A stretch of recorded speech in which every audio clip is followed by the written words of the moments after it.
The alien princess tested a human for fun. She accidentally challenged a living legend. The princess pointed at me across a crowded room and said, loud enough for everyone to hear, "That one. I want to test that one." I was holding a cup of terrible station coffee and trying to remember if I had taken my knee medication that morning. I had not. Her name was Irene, Princess of the Velthori, and she was 17 years old, brilliant beyond measure, and absolutely certain of it. Her species had silver skin that caught light like polished metal, and their eyes were a deep violet that shifted color depending on their mood. Right now, hers were pale, almost white, which her attendants later told me meant amusement. She was looking at me the way someone looks at a puzzle they expect to solve in under a minute. I looked back at her and thought, of course. The Galactic Accord Summit had been running for 4 days on Velith Station, a spinning ring of conference halls, diplomatic suites, and overpriced food stalls, orbiting a yellow star that nobody had bothered to name. I was there as a cultural attaché for the human delegation, which was a polite way of saying I translated idioms, made sure no one insulted anyone by accident, and kept the junior diplomats from saying anything catastrophic at dinner. It was quiet work. I preferred it that way. The Velthori had a tradition. When their royalty encountered someone they considered worth their time, they issued a formal challenge, a series of tests covering logic, reflexes, and strategic thinking. It was how they introduced themselves to equals. Irene had already run through 6 young diplomats that week. She had beaten all of them, and she had not been subtle about enjoying it. Her aide materialized at my elbow before I could take another sip of coffee. He was tall, formally dressed, with the careful expression of someone who had been managing difficult situations for a long time. "Her Highness extends an invitation," he said. "I understood," I said. "Tell her I accept." He blinked. He had expected me to hesitate, or to look flattered, or to ask what the tests involved. I did none of those things. I handed my coffee to a passing junior attaché, straightened my jacket, and walked across the room. Irene watched me approach. Up close, she was taller than she looked from a distance, with a posture that had been trained into her from childhood. Straight spine, chin slightly elevated, hands loose at her sides. "Ready for anything," the posture said, "has never not been ready." "You agreed very quickly," she said. Her translator rendered her voice into smooth, accented English. "Most humans take time to consider." "Most humans haven't had my morning," I said. "What are we doing?" She smiled. It was practiced. Logic first. The logic test was a cascade, a Velthori educational tool that generated recursive puzzles, each one building on the last, designed to find where a mind started making errors. The idea was that everyone broke eventually. The point was to see how far you got before you did. I solved the first 12 in the order they appeared, then I stopped following the sequence. I started from the end of each puzzle and worked backward, finding the exit before I found the entrance. It was a method I had learned from a man named Gideon Hale, a cryptographer I had worked alongside in what felt like another lifetime. He had taught me that when you are lost in a maze, the best move is to find the wall that has a door in it and start there. As Irene watched my hands on the interface, her eyes shifted from pale white to something closer to lavender. "You are solving them out of sequence," she said. "I am solving them faster," I said. She had no answer for that. She moved on. The reflex test was a holographic trainer, borrowed from Velthori military tradition. It threw light targets at speeds calibrated to push a user's reaction time to its absolute edge, punishing hesitation and rewarding pure instinct. Her aide set it to the human-adjusted difficulty, which I knew from the calibration display was 3 tiers below the standard setting. I did not object. I moved through the first round at a pace that was good, but not exceptional. I missed 2 targets. I watched the reset sequence very carefully. I noted the timing between each new wave, 3.4 seconds, then 3.1, then 2.8. The system was accelerating on a fixed curve. In the second round I moved differently. Not faster exactly, but ahead. I was already positioned where the next target would appear before it appeared. I missed nothing. Irene stopped the trainer herself, which was not part of the protocol. "You were mapping it," she said. "Round 1 was reconnaissance," I said. "Round 2 was the actual test. I prefer to know what I am walking into before I commit. Her eyes were a deeper purple now, not anger, something more like concentration. You missed the 2 targets deliberately, she said. I needed the reset time. The misses were the least expensive way to measure it. She was quiet for a moment. Her aide, standing behind her, had his hands very still at his sides. Strategic simulation, she said. The war game was the centerpiece of the Velthori challenge tradition. It was a scenario with a fixed structure, one side with overwhelming force, the other with limited resources and no clear path to victory. The expected outcome for the weaker side was a heroic last stand, a demonstration of courage in the face of impossible odds. The Velthori admired this. They scored it on how long you held before the inevitable. I did not hold. I spent the first 6 minutes doing nothing that looked like fighting. I pulled my forces back, fractured them into small groups, and let the larger force advance. From the outside, it looked like panic or incompetence. From the inside, I was watching where the simulation's command structure sent its reinforcements, which told me where it was uncertain. I was reading it the way you read a person, by watching where they looked when they were nervous. Then I stopped retreating. I put 3 small units in positions that blocked the simulation's most efficient supply lines. Not destroyed, blocked. The cost of breaking through those positions was technically manageable, but the time cost was not. I made the winning side's victory expensive to collect. Then I opened a communication channel to the simulation's command element and offered terms. Not surrender, terms. A negotiated end in which both sides walked away with something. The simulation was not built to process this move. There was a pause of nearly 4 seconds, a long time for a system running at that speed, and then it accepted, because the alternative was a prolonged engagement that cost more than the original objective was worth. The room was quiet when the simulation ended. Cyrene stood with her arms at her sides, and her eyes shifted to a color I had not seen from her yet. Deep indigo, almost navy. Her aide later told me that was the color of focused attention, the color her eyes turned when she was genuinely thinking. That is not a Velthori strategy, she said. No, I agreed. It is a human one. We have been refining it for a very long time. You made them choose between winning and winning cheaply. I made them choose between a prize and the cost of the prize.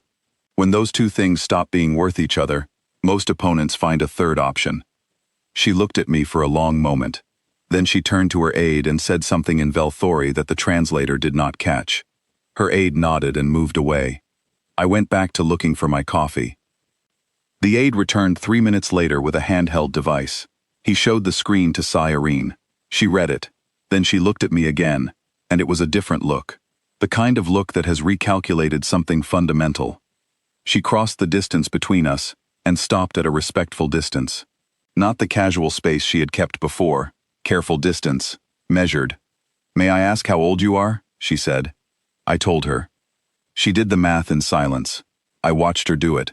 The Velthori were fast thinkers. It took her about 2 seconds. You were active, she said slowly, before my mother took the throne. I was active before your mother's mother took the throne, I said.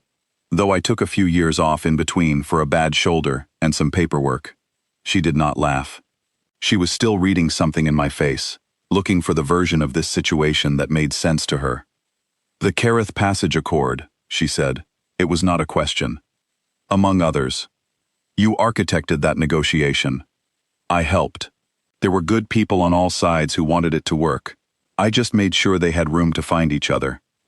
The records say the alternative was a full-scale interstellar conflict. The records are not wrong. Cyrene was quiet for a long time. The room around us had developed a careful stillness, people not looking at us, which meant they were very much looking at us. One of her senior handlers, a stout man with the polished look of someone who had managed crises professionally for decades, appeared at her shoulder. He spoke low, quick Velthori. The tone was the tone of damage control. Her Highness was not aware of the full context of this engagement, he said, switching to English for my benefit. The challenge was intended as an informal. I looked at him. Just looked.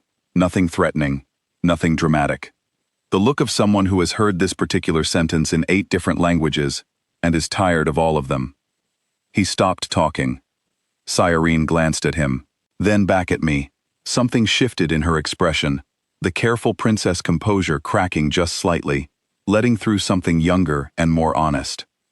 "I would like to sit with you at dinner," she said, "if you are willing." Her handler made a small sound that was not quite a word. "I am willing," I said. We ate at a corner table, which Irene chose herself, overriding 3 different suggestions from her staff about more visible seating. She ordered something that looked like braised leaves in amber liquid. I ordered the closest thing the station had to recognizable food and decided not to investigate the ingredients. She asked about Kareth Passage.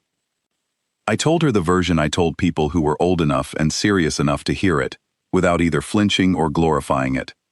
Not the summary that appeared in official records, and not the dramatic version that had made it into at least 2 documentary productions I was aware of and had never watched. The real version, which was slower and quieter and involved a great deal of sitting in rooms with people who had every reason to be enemies, waiting for the moment when the exhaustion of potential war became heavier than the discomfort of peace. The hardest part, I said, was not the negotiation itself. The hardest part was making sure both sides had somewhere to put their pride when it was over. People can accept losing ground. They cannot accept losing face. You have to build them an exit that looks like something other than surrender. Satsiran was listening the way I had watched good students listen, not just absorbing, but sorting, filing, testing each sentence against what she already knew. "You did not fight," she said, "in the Kareth Accord. You negotiated." I did both, at different times, in different conflicts. By Kareth I had decided that fighting was the expensive option. It costs the most and holds the least. Our histories describe humans as aggressive. We are, I said. We are also adaptive. We tried aggression for a long time. We got quite good at it. Then we noticed it was not solving the underlying problems, and we started trying other things. We got good at those too. She was quiet, turning something over. "You came to this summit," she said carefully, "as a minor attaché. I came as whatever was most useful," I said. "You were deliberately invisible. Invisible people see more. They hear more. They move more freely. When you walk into a room as a legend, people perform for you.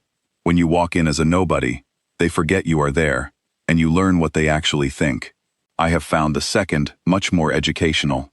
"That is," she said, and paused, searching for the word, "unsettling." "Only if you were planning to underestimate us," I said. She had the honesty to smile at that. "I was," she said. "I know. It is all right. Everyone does. At first. We tend to encourage it." We talked until the dinner hall started to empty.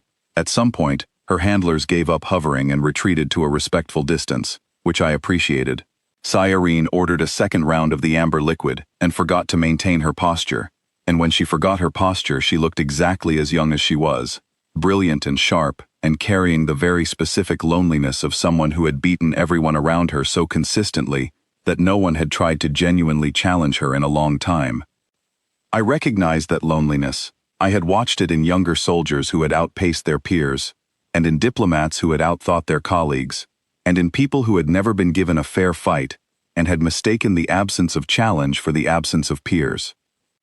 "You said earlier," she said, "that you won the challenge." I said we agreed to call it a draw. "You won it." "Then I chose to call it a draw," I said, "and that choice is part of what I was trying to teach you." She thought about this. "Because a declared victory closes a door. A declared victory says the conversation is over. A draw says we are both still standing, and still worth talking to. Which outcome is more valuable to you? The record of a win, or the ongoing relationship with someone who gave you a real fight?" She looked down at her drink. "I have never considered them separately before." "Most people do not," I said, "until someone sits them down and asks." She looked up. "Is that what you are doing?" "I am eating questionable food and talking to someone who is going to run a civilization someday," I said. "I try to be useful when I can." For a moment, she was just quiet. Then she said, "I would like to write to you, after the summit, as an informal correspondent." I considered this for longer than she expected, which made her straighten slightly with uncertainty. "Yes," I said, "on one condition." "Name it." Stop telling people you have never lost. It is not accurate, and more importantly, it is making you brittle. What is true is that you have not lost yet. Those two statements feel the same from the inside, but they produce very different people. The first makes you defend a record. The second makes you hungry to keep growing. One of those is useful. The other will get you hurt when the wrong person decides to test it. She was still for a moment. Then, for the first time all evening, she smiled with her whole face. Not the practiced one she had been running all summit, which was beautiful and precise and utterly controlled, but a real smile, quick and a little uncertain and completely alive. "Noted," she said. "Good," I said. "Now finish your drink. Your handlers look like they are about to have a medical event." She laughed.